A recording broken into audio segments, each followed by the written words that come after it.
Hey kids, it's Star Fox, the first game on the Super Nintendo to use the Super FX chip. What's a Super FX chip? It's a chip that's capable of doing cool 3D graphics like this. No, that's not it. The other one. No, that's not it either. No, it's that one there, for fuck's sake.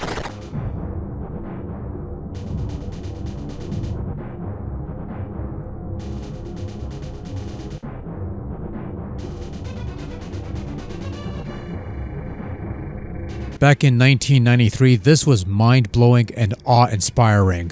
People were so mesmerized by the Super Nintendo's newfound ability to create 3D polygons and look halfway decent for its day that they were willing to forgive the less-than-stellar frame rate, as it were. Later down the road, Sega would release Virtual Racing for the Sega Genesis, powered by the Sega Virtual Processor, which did the same thing Super FX did, albeit with somewhat alleged improved performance. Or at least that's what everybody insists on. But the game was also $100 a pop and nobody bought it. Hence why Virtual Racing is the only game of its kind on the Mega Drive, and I bought it at a thrift store for about a couple bucks. Don't get too excited, it was a decade or so ago, but back to Star Fox. Once you get past the visual splendor of 1993, you'll find that Star Fox as a game isn't really anything special. A third-person rail shooter where you pilot your R-Wing combat spacecraft along a predetermined path, shooting down anything in your way and occasionally bailing out your wingmen out of harm's way, whether they want it or not. The general idea is fairly simple. Shoot down some attacking foes, avoid some hazardous obstacles, collect the occasional power-up ranging from dual blasters to shield repairs to additional screen-clearing bombs. Near the end of the course, you'll encounter the boss of said course that you'll have to defeat in order to progress onwards, and bosses in this game are fought in multiple phases before they are eventually destroyed. You're given a choice of 3 paths to Andross's home planet Venom, each with their own set of stages for you to tackle.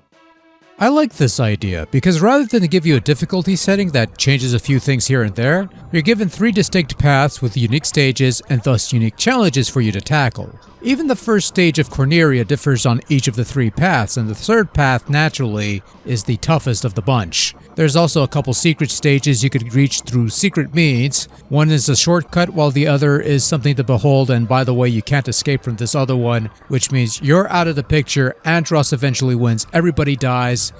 Have a nice day.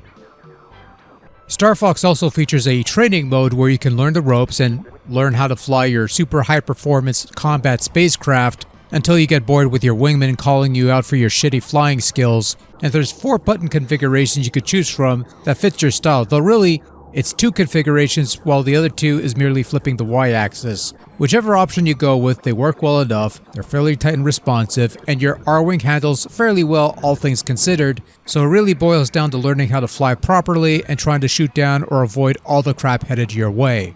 For some folks, Star Fox is nothing more than a glorified tech demo disguised as a video game, and I'm certainly no stranger to those types of games, but to its credit, it's one of the more playable tech demos disguised as a video game out there.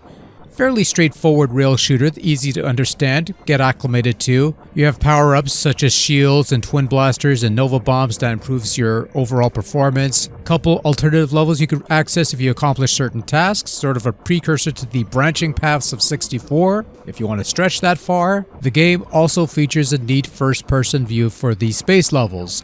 Something I wish they also implemented for the planetary levels, but I imagine that would be pushing it a bit. But most of all, Star Fox is just a really fun game. Being the first game of the bunch, it's probably the most basic, but it's also for this reason that I find myself going back to this one every so often. Well, that and there's no Landmaster, and thank fuck for that. The Landmaster can go fuck itself for all I care. We'll get to that one someday.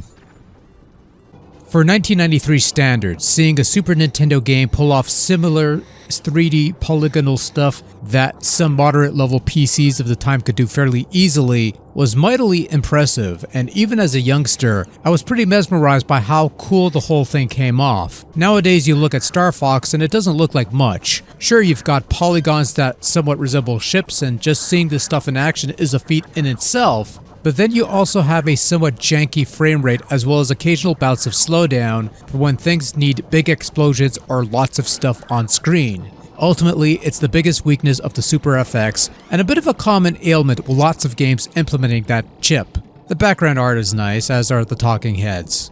So, that's something. On the flip side, you have the soundtrack, which is somewhat less impressive. Don't get me wrong, you've got some absolute stellar memorable tunes that sort of encompass big sweeping orchestral space opera music that give Star Fox that big space epic feel. The main Corneria theme is the most memorable and probably iconic of the bunch, but that goes without saying if it's the first level theme, and it's the one constant theme you hear whenever you play the game because Star Fox has no save system, which is the only real knock against it. The easiest level 1 track has the best musical bits. Asteroids and the Space Armada are highlights. But then you get to the other tracks and you get the planets like Macbeth or Fortuna, and those tunes sound like music you hear in other Nintendo first-party releases that are decidedly less grand and thus less good in this particular context just because they feel so out of place. You'd hear less of these tunes as the series progressed, so that's a good thing of sorts. You also have some decent sound effects with the lasers and explosions and the ding whenever your lasers hit a solid object. I also find the indistinct voice chatter to be somewhat funny. Falco sounds like he's talking about wing damage or something. But they add flavor to the game, so I won't knock it too much. Overall, well, you have to start somewhere. Star Fox might not look like much today, and compared to its eventual successors, it's not the deepest experience you'll come across, but you cannot have a successful franchise without a good foundation to build upon, and Star Fox does provide that in spades. It's a fine shooter with a firm challenge and a fun time to be had. If nothing else, it's worth checking out to see where it all began, and to see some relatively cool shit pulled off on some relatively low tech.